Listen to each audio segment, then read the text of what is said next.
रुद्रेन्द्रयमानिलेभ्यो नमोस्तु चन्द्रार्कमरुद्गणेभ्यः नमोस्तु चन्द्रार्कमरुद्गणेभ्यः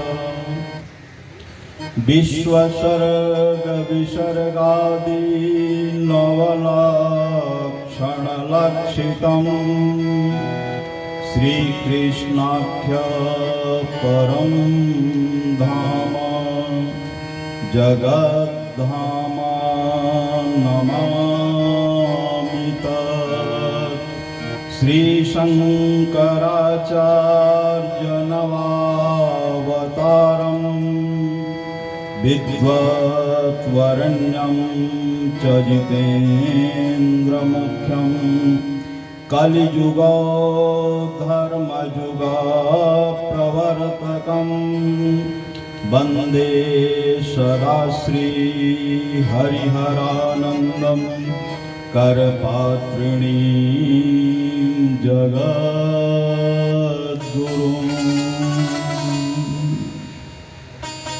अनंत कोटि ब्रह्मांड नायक परात्पर परम ब्रह्म सच्चिदानंद आनंद कंद अघटित घटनापटी असी अकारण करुणा वरुणालय देवाधिदेव महादेव श्री काशी विश्वनाथ जी महाराज के नंदनंदन श्री कृष्णचंद्र भगवान के चरणों में कोटसा नमन वंदन करते हुए राघवेंद्र सरकार के श्री हनुमंत लाल जी महाराज भागवत भगवान के चरणों में कोटसा नमन वंदन करते हुए माँ जगजननी जगदम्बा पराम्बा ललिताम्बा भगवती राजराजेश्वरी भगवती त्रिपुर सुंदरी वृषभान दुलारी श्री किशोरी जी जनक दुलारी जी मैया अन्नपूर्णा के चरणों में कोटसा नमन वंदन करते हुए इस श्रीमद्भागवत सप्ताह ज्ञान यज्ञ के हमारे आचार्य जी एवं समस्त वैदिक विद्वद्गण जिनके सानिध्य में सांगोपांग यह यज्ञ पूर्णता के करीब है, पूर्णता को प्राप्त होने जा रहा है। मंच पर मंचस्थ हमारे बिलासु जी महाराज जो हमारे यहाँ आगमन के सेतु भी हैं, हेतु भी हैं और संगीत के माध्यम से कथा को पुष्पित पल्लवित सुशोभित करने में भी लगे हैं। परीक्षित स्वरूप में विराजमान सपत्नीक हमारे जजमानगण, समस्त आयोजक परिवार, समस्त ग्रामवासी, पुरवासी, नगरवासी, क्षेत्रवासी और जहाँ तक हमारी ध्वनि जा रही हो ध्वनि के माध्यम से भी कथा श्रवण करने वाले श्रोतागण सभी में श्रीमन्नारायण का दर्शन करते हुए, श्री सीताराम का दर्शन करते हुए, वासुदेव सर्वम के सिद्धांतानुसार कण कण में परमात्मा का दर्शन करते हुए, कण कण में नारायण का दर्शन करते हुए सिया राम में सब जग जानी करम प्रणाम जुड़े सबका कोटसा वंदन अभिनंदन करते हुए आइए जैसी भगवत कथा की परंपरा है 2-4 बार भगवत नामोच्चारण करके अपने मन वाणी शरीर जीवा को शुद्ध पवित्र निर्मल करें, फिर भगवान की कथा में प्रवेश करें। सीताराम राम राम सीताराम राम राम सीताराम राम राम सीताराम राम राम सीताराम राम राम सीताराम राम राम सीताराम राम राम सीताराम राम राम सीताराम सीताराम राम राम सीताराम राम सीताराम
सीताराम राम राम राजा राम राम राम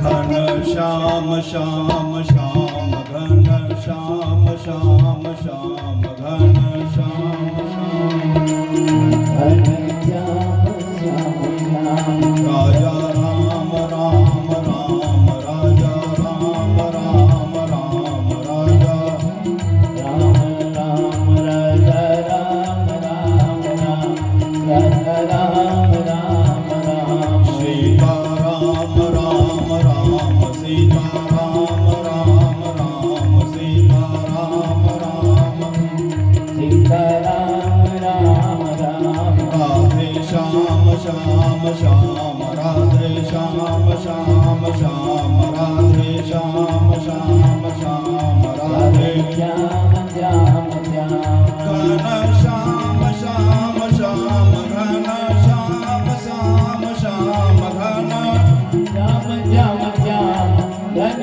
श्याम श्याम श्याम सीता राम राम सीता राम राम राम सीता राम राम राम सीता राम राम राम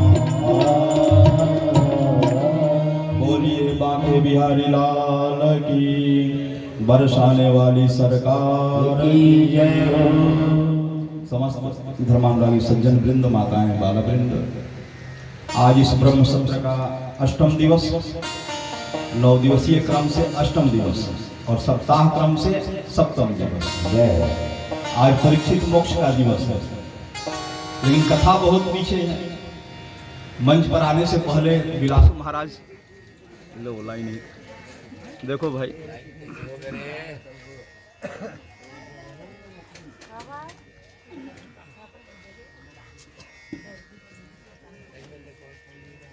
चलो बेटा फटाफट करो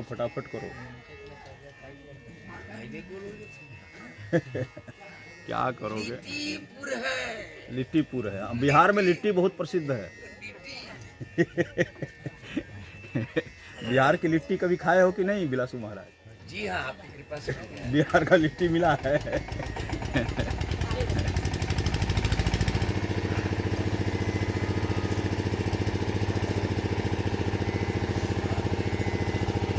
चलो जी चालू करो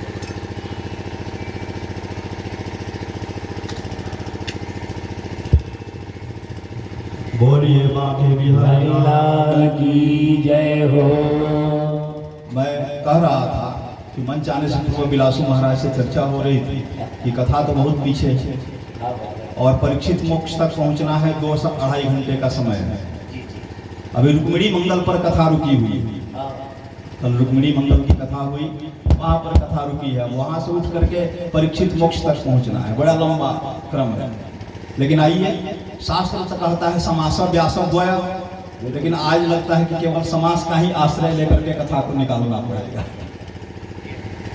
व्यासव बहुत विस्तार का समय नहीं है संक्षिप्त में ही समेटते हुए आय समेटने का प्रयास करते हैं भगवान के 16,108 विवाह कराने हैं अभी तो एक ही हुआ है 16,107 बचा हुआ है उनके पुत्रों का विवाह है पौत्रों का विवाह है अनेकानेक चरित्र हैं भागवत धर्म का उपदेश है सुदामा चरित्र है प्रसंगों की कोई कमी नहीं है प्रसंग बोला जाए तो 8 बजे रात्रि 9 बजे रात्रि तक का प्रसंग है लेकिन प्रयास करते हैं कि 2-2.5 घंटे में गागर में सागर भरने का प्रयास करते हैं भगवान का दूसरा विवाह जो है वह सत्यभामा के साथ में हुआ सत्यभामा कौन है तो सत्यभामा जो है द्वारिका के वैश्य सत्राजीत की पुत्री या सत्राजीत कौन है कहा कि सत्राजीत भगवान सूर्य के उपासक है और भगवान के सूर्य की उपासना करके उन्होंने उनकी कृपा को प्राप्त किया सूर्य भगवान ने कृपा करके उन्हें अपना मित्र बना लिया और मित्रता के उपहार स्वरूप उन्हें स्यमंतक मणि प्रदान की उस स्यमंतक मणि को धारण करके जब वह द्वारिका लौटे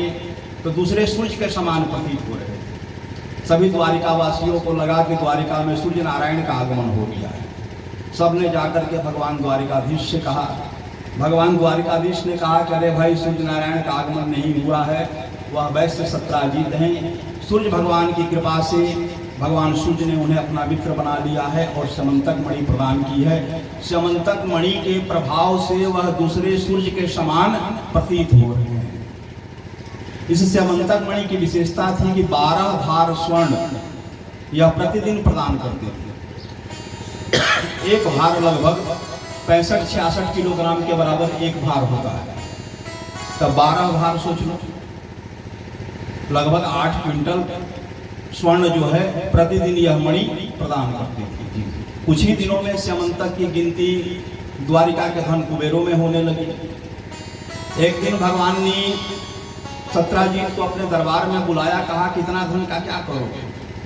ऐसा करो कि स्यमंतक मणि को द्वारिका के राजकोष में जमा कर दो और मैं तुम्हें लिखित आश्वासन देता हूँ कि तुम्हारे वंश को, तुम्हारे परिवार को जब जितने भी धन की आवश्यकता हो वह निसंकोच द्वारिका के राजकोष से प्राप्त कर सकता है।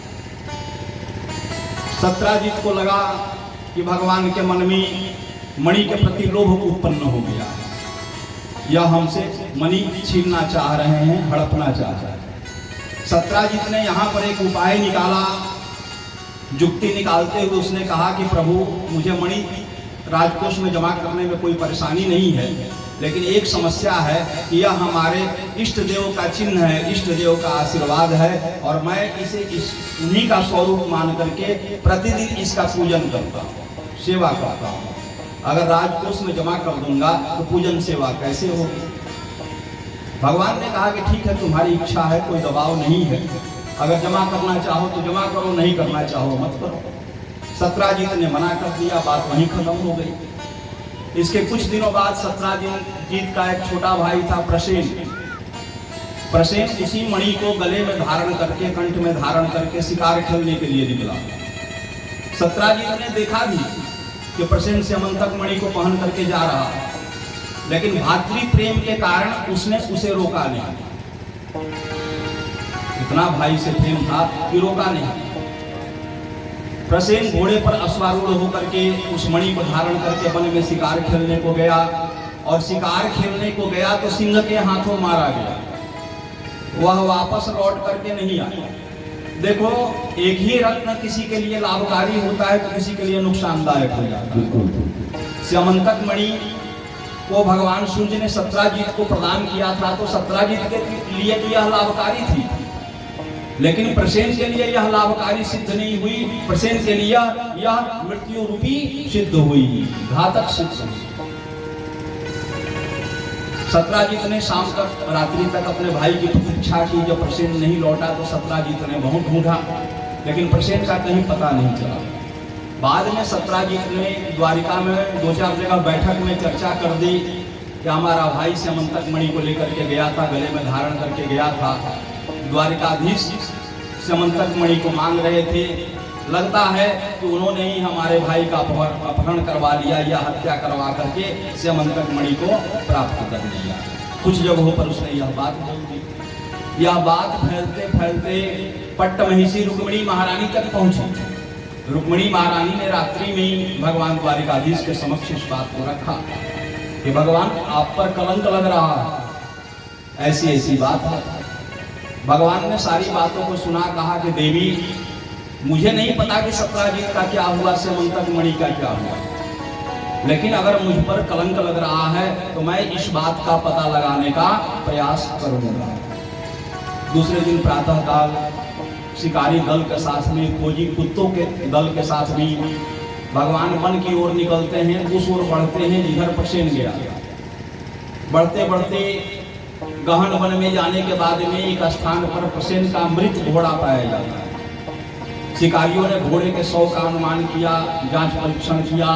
परीक्षण करके शिकारियों ने बताया कि लगता है कि प्रसेन का किसी सिंह से सामना हुआ और सिंह के आक्रमण के कारण यह अश्व जो है वह काल को प्राप्त हुआ। वहां से फिर कुछ आगे बढ़े तो कुछ दूर आगे बढ़ने पर प्रसेन का छत बिछत शव मिला। उसके भी शव का परीक्षण किया गया तो शिकारियों के दल ने बताया इसका भी सिंह से सामना हुआ और सिंह के पंजों के प्रहार से इसकी मृत्यु हुई, अधिक रक्तस्राव से इसकी मृत्यु हो गई। उसके वक्षस्थल पर भी सिंह के पंजों के निशान थे, लेकिन गले में स्यमंतक मणि नहीं थी। गले से स्यमंतक मणि गायब थी। स्यमंतक मणि कहाँ गई? तब शिकारियों के दल ने अनुमान लगाया कि जिधर सिंह के जाने के पंजों के चिन्ह जिधर विद्यमान थे, कहा कि सिंह इस ओर गया है, और सिंह के पंजों के चिन्ह के साथ में मणि का चिन्ह भी अंकित था। सिंह ने जब पंजे से आक्रमण किया तो मणि टूट करके सिंह के पंजों में फंस गई और फंस करके सिंह के पंजे के साथ में गई। शिकारियों के दल के साथ भगवान सिंह का पीछा करते हैं। कुछ दूरी पर जाने पर सिंह का भी मृत शरीर प्राप्त होता है, सिंह भी मरा हुआ पाया जाता है और सिंह के पंजे में वह मणि नहीं थी। फिर शिकारियों के दल ने छानबीन की, बताया कि लगता है कि इस सिंह का किसी रीछ से सामना हुआ था और वह रीछ सिंह का वध करके उस मणि को ले गया। वहां पर रीछ के पद चिन्ह भी थे। रीछ के पद चिन्हों का पीछा करते करते भगवान पर्वत श्रृंखला में एक छोटी सी मुख की गुफा के सम्मुख पहुंचते हैं, जो रीछ की गुफा थी। इस गुफा में प्रवेश करने से पूर्व भगवान सबको रोक देते हैं, कहते हैं कि मेरे साथ भीतर कोई नहीं जाएगा, बाहर ही आप सब प्रतीक्षा करो,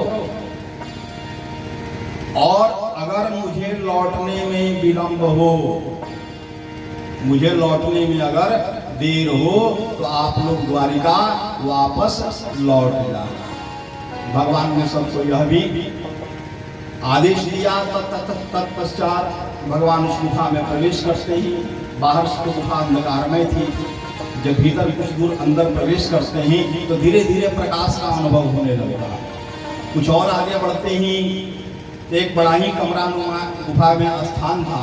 वहाँ एक पत्थर के शिला पर स्यमंतक मणि रखी थी और स्यमंतक मणि से गुफा का भीतरी भाग प्रकाशित हो रहा था और उस प्रकाश में एक रीछ बालक बैठ करके खेल रहा था। भगवान दबे पांव आगे बढ़े, तब तक उस रीछ बालक को भगवान के पदचाप का अनुभव हो गया। उसने सिर पर घुमा करके देखा कि कोई अजनबी है। वह चिल्ला पड़ा कि पिताजी दौड़ो दौड़ो, घर में कोई चोर घुस आया है। यह महापुरुष जामवंत जी की गुफा थी। जामवंत जी के कानों में जैसे ही अपने पुत्र की ध्वनि पड़ी, वह बड़े वेग से दौड़े और बिना कुछ विचार किए ही प्रभु पर मुष्टिका का प्रहार उनके वक्षस्थल पर किया और दोनों में युद्ध जो है यह प्रारंभ हो गया। भीषण युद्ध दोनों में हुआ। 28 दिनों तक यह युद्ध निरंतर चलता रहा। द्वारिकावासी 14-15 दिन इंतजार करके बाद में सब लौट गए। जाकर के द्वारिका में भगवान वसुदेव जी को सारी बात बताई तो उस समय देवर्षि नारद का भी द्वारिका में आगमन हुआ। उनके सुझाव पर वसुदेव जी ने देवी भागवत का अनुष्ठान किया 9 दिनों का, और जिस दिन अनुष्ठान की पूर्णता हुई उसी दिन भगवान लौट करके द्वारिका गए। 28वें दिन युद्ध करते करते जब जामवंत जी की मुष्टिका का प्रहार भगवान के वक्षस्थल पर पड़ा तो पीताम्बर हट गया, श्रीवत्स का चिन्ह दिखलाई पड़ा।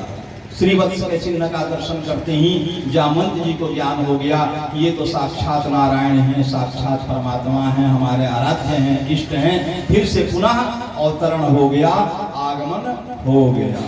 भगवान के चरणों में गिर पड़े, अपने अपराध के लिए क्षमा मांगने लगे। भगवान ने कहा कि जामवंत तुम्हारा कोई अपराध नहीं, रामा अवतार में तुमने ही कहा था कि प्रभु रावण तो हमारी एक मुष्टिका का भी प्रहार नहीं सह सका, मूर्छित हो गया, हमारे युद्ध की इच्छा की पूर्ति नहीं हुई। तो त्रेता में भगवान ने वरदान दिया था कि जाओ द्वापर में जब मैं चंद्रवंश में अवतरित होऊंगा तब तुम्हारे युद्ध के कामना की, युद्ध की इच्छा की पूर्ति करूंगा। भगवान ने कहा कि तुम्हारा कोई अपराध नहीं, यह तो हमारे वरदान की पूर्ति थी, तुम्हारे युद्ध की इच्छा की पूर्ति करनी थी। फिर जामवंत जी चरणों में नतमस्तक हो गए। प्रभु कहे कि प्रभु इस नीच योनि, अधम योनि, रीछ की बिल में आपका आगमन कैसे हुआ, किस कारण, किस हेतु आप आए हैं। भगवान ने स्यमंतक मणि को देखते हुए सारी बात बताई। कहा कि स्यमंतक मणि के कारण हमारे ऊपर कलंक लगा, सारी बात बताई। जामवंत जी ने कहा कि प्रभु यह मणि मैं आपको समर्पित करने के लिए तैयार हूँ, लेकिन मैं इसके साथ साथ कुछ और भी आपके चरणों में अर्पण करना चाहता हूँ। जैसे आजकल दुकानों में ऑफर निकल जाता है कि एक सामान खरीदो तो साथ में एक सामान फ्री। जामवंत जी ने कहा कि यह तो है ही, मणि तो आपको प्राप्त होगी ही, लेकिन इसके साथ साथ मैं कुछ और भी वस्तु देना चाहता हूँ।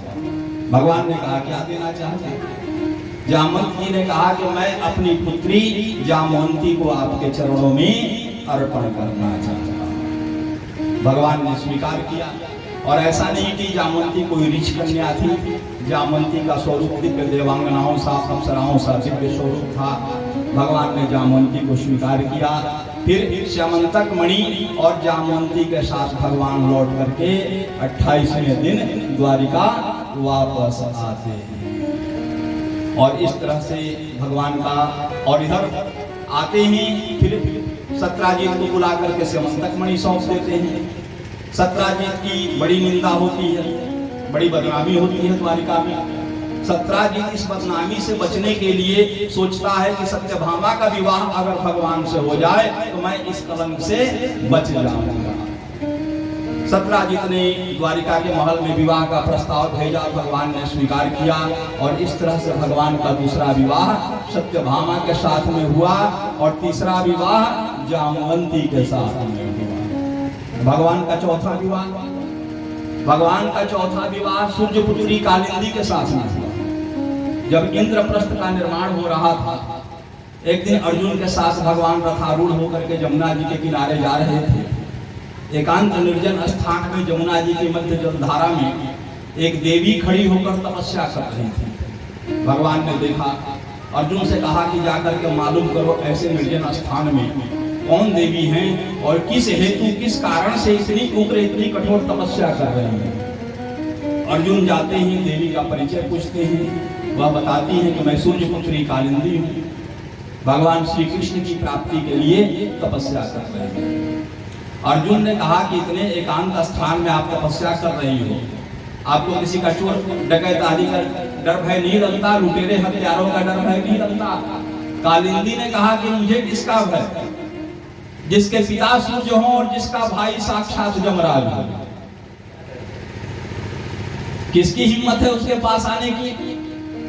कहा कि मुझे किसी का भी भय नहीं है, भगवत प्राप्ति के लिए मैं तपस्या कर रही हूँ। अर्जुन ने कहा कि समझो तपस्या तुम्हारी पूरी होगी, भगवान द्वारिकाधीश यहीं पर हैं, मैं आपका प्रस्ताव उनके समक्ष रखता हूँ। अर्जुन ने जाकर के कालिंदी के प्रणय का प्रस्ताव रखा, भगवान ने स्वीकार किया।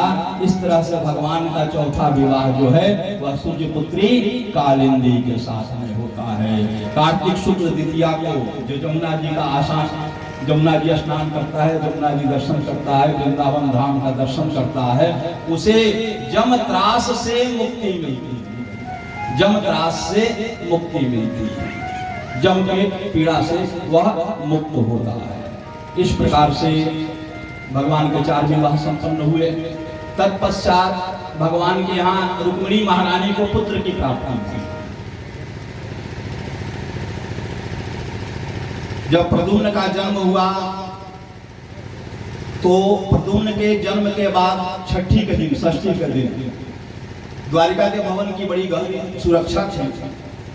उस समय संबरासुर नाम का एक असुर था जिसकी मृत्यु प्रद्युम्न के हाथों निश्चित थी।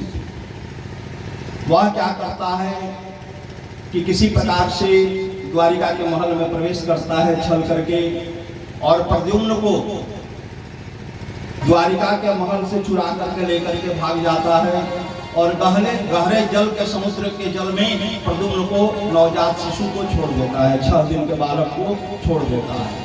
और प्रद्युम्न को एक मछली निगलती है, वह मछली भी संबरासुर के नाविकों के जाल में फंसती है और संबरासुर की पाकशाला में पहुंच जाती है। संबरासुर के पाकशाला की अध्यक्षा थी मायावती। मछली को बनाते समय उसके पेट से वह बालक निकला। यह मायावती कौन थी? यह मायावती जो है काम की पत्नी रति थी, और प्रद्युम्न जो थे वह साक्षात कामदेव ही भगवान के पुत्र के रूप में अवतरित हुए। देखो इसका प्रसंग यह है कि जब काम ने भगवान शिव को समाधि से जगाया, जब शिवती शरणयन उबारा चितवत कामो भयं जरि छारा। जब शिवती नयन उधारा चितवत काम भयो जरि छारा। भगवान शिव की जैसे ही दृष्टि पड़ी वैसे ही काम जल करके भस्म हो गया, नष्ट हो गया। बाद में कामदेव की प्राप्ति के लिए रति ने बड़ा घोर तप किया। शिव जी की बड़ी घोर तपस्या की। रति की तपस्या से भगवान शिव प्रसन्न हुए और प्रसन्न होकर के रति को भी वरदान दिया। क्या रति को वरदान दिया? जब जदुवंश कृष्ण अवतारा होई ही हरण महामही भारा। जब जदुवंश कृष्ण अवतारा कोई है हरण महामही भारा। कृष्ण तनया होई पति तोरा बचनु अन्यथा होई न मोरा। कृष्ण तनय होई मैं पति तोरा वचन अन्यथा होई न मोरा। भगवान शिव ने वरदान दिया कि अभी तो कामदेव को जीवित करना संभव नहीं है, लेकिन द्वापर में भगवान का जब चंद्रवंश में अवतरण होगा, उनके पुत्र के रूप में तुम्हारे पति का अवतरण होगा और पुनः तुम्हें प्राप्त होगा। उसी काल में संबरासुर नाम का भी एक असुर था। वह रति पर आसक्त था। उसने भी भगवान शिव की तपस्या की और भगवान शिव की तपस्या की उसकी तपस्या से भी भगवान शिव प्रसन्न हुए। उससे वरदान मांगने को कहा। उसने वरदान मांगा भगवान शिव से कि मुझे पत्नी के रूप में रति की प्राप्ति हो। भगवान शिव तो औहड़दानी भोलेनाथ है, उसको भी तथास्तु कह दिया। तथास्तु। जब रति को ज्ञात हुआ कि संबरासुर को भगवान ने ऐसा वरदान दे दिया, रति फिर पहुंची भोलेनाथ के पास, चरणों में गिर पड़ी। कहा कि बड़े विचित्र हो प्रभु। कहा कि हमको भी पति प्राप्ति का वरदान दे दिया और उसको भी हमारी प्राप्ति का वरदान दे दिया, अब हमारे पातिव्रत की रक्षा कैसे होगी? तो भगवान ने, शिव ने रति को अनेक रसायनों का ज्ञान कराया, अनेक रसायनों की शिक्षा दी, मोहनात्मिका विद्या का ज्ञान कराया और कहा कि संबरासुर के यहाँ रहते हुए तुम इस मोहनात्मिका विद्या के द्वारा अपने पातिव्रत्य की रक्षा कर पाओगे और इन रसायनों के ज्ञान के द्वारा वही तुम्हारे पति कृष्ण पुत्र की प्राप्ति भी होगी, संबरासुर के यहाँ ही होगी। इन रसायनों के द्वारा, इन रसायनों का सेवन करा करके कम समय में उन्हें युवा अवस्था तुम प्रदान कर पाओगी, शक्तिशाली बलवान तुम बना पाओगी। उसी वरदान के अनुसार आज मायावती को जब वह मछली के पेट से शिशु मिला, बालक मिला, वह देखते ही पहचान गई कि यह तो हमारे पतिदेव है, कामदेव है। सभी जो भी पाकशाला में कर्मचारी थे सबको कहा कि इस सूचना को गुप्त रखा जाए, इस बालक की सूचना को कहीं भी पाकशाला से बाहर न जाने दिया जाए। और बड़े ही गुप्त रीति से उस बालक का पालन पोषण करने लगी। अनेक रसायनों का सेवन करा करके कुछ ही समय में उसने प्रद्युम्न को युवावस्था प्रदान कर दिया और प्रद्युम्न के साथ विहार करने लगी, घूमने फिरने लगी। बाद में संबरासुर को यह बात ज्ञात हुई। संबरासुर और प्रद्युम्न में युद्ध हुआ और इस युद्ध में अंततः संबरासुर जो है वह मुक्ति को प्राप्त करता है और संबरासुर को मुक्ति प्रदान करके मायावती के साथ प्रद्युम्न जो है वह द्वारिका वापस लौट आते हैं। सुखदेव जी महाराज वर्णन करते हैं। इसके बाद शतधनवा, कृतवर्मा और अक्रूर ने मिलकर के, तीनों ने मिलकर के सत्राजित का वध कर दिया। सत्राजित को मार दिया। उस समय भगवान थे इंद्रप्रस्थ में। भगवान वहां से इन तीनों का पीछा करते हैं। पीछा करते करते मिथिला तक, नेपाल की सीमा तक पहुंचते हैं। बाद में यह लोग भाग जाते हैं। अब कृतवर्मा और शतधनवा तो मारे जाते हैं। अक्रूर किसी तरह से जान बचा करके छिप करके निकल जाते हैं, बच जाते हैं। इसके बाद भगवान का 5वां विवाह जो है वह मित्र वृंदा के साथ में हुआ। यह मित्र वृंदा जो ही उज्जैन नरेश बिंद अनुबिंद की बहन है, राजाधि देवी की पुत्री। बिंद अनुबिंद जो है वह दुर्योधन के मित्र है। वह चाहते हैं कि मित्र वृंदा का विवाह दुर्योधन से हो, लेकिन मित्र वृंदा भगवान के चरणों में अनुराग रखती हैं और बाद में माता राजाधि देवी के हस्तक्षेप के बाद मित्र वृंदा का विवाह भगवान द्वारिकाधीश के साथ में संपन्न होगा।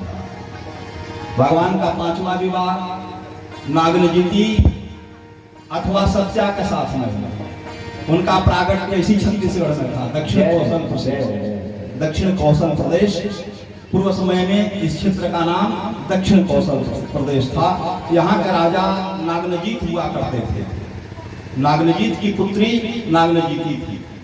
उनके यहाँ धर्म जो है सप्त वृषभ के रूप में रहते थे और महाराज नागनजीत ने शर्त रखी थी कि जो भी इन सप्त वृषभों को एक साथ अपने वश में करेगा, नाथ करके अपने वश में करेगा, उसी के साथ नागनजीति का विवाह होगा। अनेकानेक वीर आए।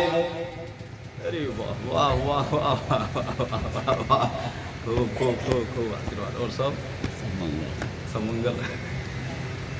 अनेकानेक वीर आए किंतु नागनजीति का कोई वर्ण नहीं कर सका। अंततः भगवान का भी यहाँ आगमन होता है। भगवान उस सप्त वृषभ के घेरे को बाहर से घूम करके देखते हैं और फिर जब तक कोई कुछ समझ पाता भगवान अचानक अंदर छलांग लगा करके प्रवेश करते हैं और जब भगवान भीतर प्रवेश करते हैं तो सातों वृषभ जो है अपने सिर को नीचे छोड़ करके अपने नाकों से हवा छोड़ते हुए और पैरों से अगले पैरों से दोनों को चला करके धूल उड़ाते हुए काल स्वरूप बड़े वेग से भगवान की ओर बढ़ते हैं, जैसे उनका अंत ही कर देंगे। लेकिन जब नजदीक पहुंचते हैं और भगवान के शरीर की सुगंध जब उन्हें मिलती है तो समझ जाते हैं कि यह तो साक्षात नारायण है, ब्रह्म है, धर्म है। तो कैसे नहीं अपने स्वामी को पहचानेंगे। सभी पहचान जाते हैं और भगवान के चरणों में नतमस्तक हो जाते हैं। सारा क्रोध समाप्त हो जाता है और सभी देखने वाले को लगता है कि एक कन्हैया नहीं 7 कन्हैया खड़े हो गए और देखते ही देखते एक साथ ही रस्सी से 7 वृषभों को नाथ करके भगवान जो है 7 वृषभों को अपने बस में करते हैं और इस तरह से भगवान का छठा विवाह जो है वह नागनजीति के साथ में संपन्न होता है। भगवान का 7वां विवाह भाग्यशालिनी भद्रा के साथ में होता है। यह कैकेय नरेश गृष्टकेतु और श्रुतकीर्ति की पुत्री थी। इन्हें काम रूपत्व की सिद्धि है। जब चाहे इनका स्वरूप बदल जाता है, श्रृंगार बदल जाता है, काम रूपत्व की सिद्धि है। देव गंधर्व भी इन्हें प्राप्त करने की कामना रखते हैं, लेकिन यह भगवान श्री कृष्ण के चरणों में, भगवान द्वारिकाधीश के चरणों में अनुराग रखती हैं। कैकेय प्रदेश से विवाह के लिए प्रस्ताव जाता है, भगवान स्वीकार करते हैं। द्वारिका से विधिवत कैकेय प्रदेश बारात आती है और दोनों का विवाह होता है। भगवान का 8वां विवाह सुलक्षणी लक्षणा या लक्ष्मणा के साथ में होता है। यह भद्र नरेश बृहदसेन की पुत्री। यह भी दिव्य स्वरूप सौंदर्य की स्वामिनी है। देवता भी इन्हें प्राप्त करना चाहते हैं। इनके पिता ने इनके विवाह के लिए स्वयंवर रखा है। स्वयंवर की शर्त यह है कि एक लकड़ी की मछली एक पहिए के सहारे ऊपर टांगी गई है, जो पहिए के सहारे निरंतर घूमती रहती है और नीचे तेल की कड़ाही में देख करके एक बाण से इस मछली के 2 टुकड़े करने हैं।